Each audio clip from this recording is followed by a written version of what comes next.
Anonymous hacking group, যারা কোনো সংগঠিত দল নয়, যাদের নেই কোনো নেতা, নেই সীমান্ত, তবুও সরকার, সেনাবাহিনী, কর্পোরেট জায়ান্টদের ঘুম হারাম করে দিয়েছে তারা। এদের পরিচয় একটাই, অ্যানোনিমাস। তারা বলে, we are anonymous, we are legend, we do not forgive, we do not forget, expect us. আজ আমরা জানব কারা এই অ্যানোনিমাস, কি তাদের ইতিহাস, কি ভয়ঙ্কর হামলা তারা চালিয়েছে, আর এখন কোথায় দাঁড়িয়ে আছে এই রহস্যময় ছায়া সেনারা। অ্যানোনিমাসের জন্ম হয়েছিল একেবারে অদ্ভুতভাবে, ইন্টারনেট মিম আর মজা করার মধ্য দিয়ে। 2003 সালে 8chan নামের একটি অনলাইন মেসেজ বোর্ডে কিছু ব্যবহারকারী মুখোশ পরে ট্রোল, প্রাঙ্ক আর হালকা হ্যাকিং শুরু করে। কিন্তু ধীরে ধীরে এই মজা রূপ নেয় এক আদর্শিক আন্দোলনে। তাদের মূল চিন্তা স্বাধীনতা, গোপনীয়তা, সরকার ও কর্পোরেট নিয়ন্ত্রণের বিরুদ্ধে প্রতিরোধ। তারা বলতো, ইন্টারনেট সবার জন্য উন্মুক্ত এবং কেউ যদি সেই স্বাধীনতায় হস্তক্ষেপ করে তবে তার বিরুদ্ধে অ্যানোনিমাস উঠে দাঁড়াবে। 2008 সালে অ্যানোনিমাস প্রথম বিশ্বজোড়া পরিচিতি পায় যখন তারা চার্চ অফ সায়েন্টোলজি এর বিরুদ্ধে যুদ্ধ ঘোষণা করে। চার্চ কর্তৃপক্ষ টম ক্রুজের একটি সাক্ষাৎকার ইন্টারনেট থেকে মুছে ফেলার চেষ্টা করেছিল। এটাই ছিল অ্যানোনিমাসের চোখে তথ্য সেন্সরশিপ। এরপর তারা লঞ্চ করে প্রজেক্ট চ্যানোলজি।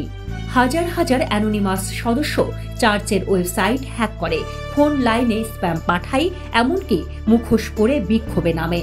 এই ঘটনাই ছিল তাদের প্রথম সংগঠিত অ্যাক্টিভিজম, যেটাকে পরে বলা হয় হ্যাকটিভিজম। তারপর থেকে একে একে বিস্ফোরক হামলা চালায় তারা।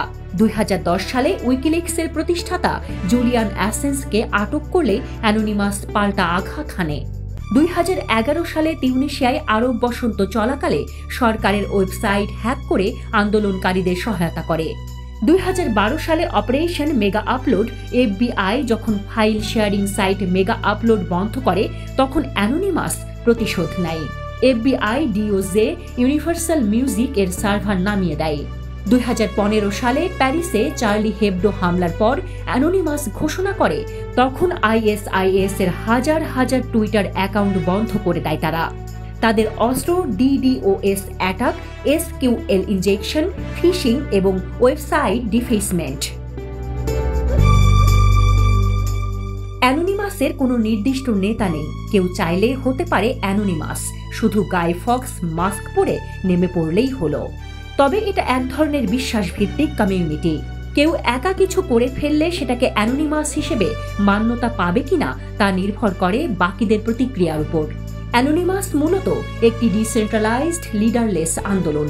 তাদের কার্যক্রম নিয়ন্ত্রণ করতে গিয়ে অনেক দেশই হিমশিম খেয়েছে। FBI ও ইন্টারপোল অনেক সদস্যকে ধরেছে, কিন্তু অ্যানোনিমাস আবার ফিরে এসেছে, নতুন নামে, নতুন ভাবে।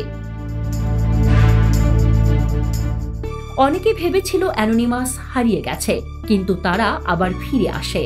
2022 সালে ইউক্রেন রাশিয়া যুদ্ধ শুরু হলে অ্যানোনিমাস ঘোষণা দেয়, we are in cyber war against Putin. তারা রাশিয়ার টিভি চ্যানেল হ্যাক করে যুদ্ধবিরোধী বার্তা প্রচার করে, কয়েকশো রাশিয়ান সরকারি সাইট ধ্বংস করে দেয়। তারা আবার প্রমাণ করেছে তারা কোথাও নেই, কিন্তু সবখানেই আছে। তাদের বিরুদ্ধে কেউ লড়তে পারে না, কারণ তারা এক ব্যক্তি নয়, এক ভাবনা। অ্যানোনিমাস আমাদের মনে করিয়ে দেয়, ইন্টারনেট শুধু তথ্যের স্থান নয়, এটি একটি যুদ্ধক্ষেত্র, যেখানে সত্য, স্বাধীনতা আর প্রতিরোধের নামে ঘটে যায় অবিশ্বাস্য সব ঘটনা।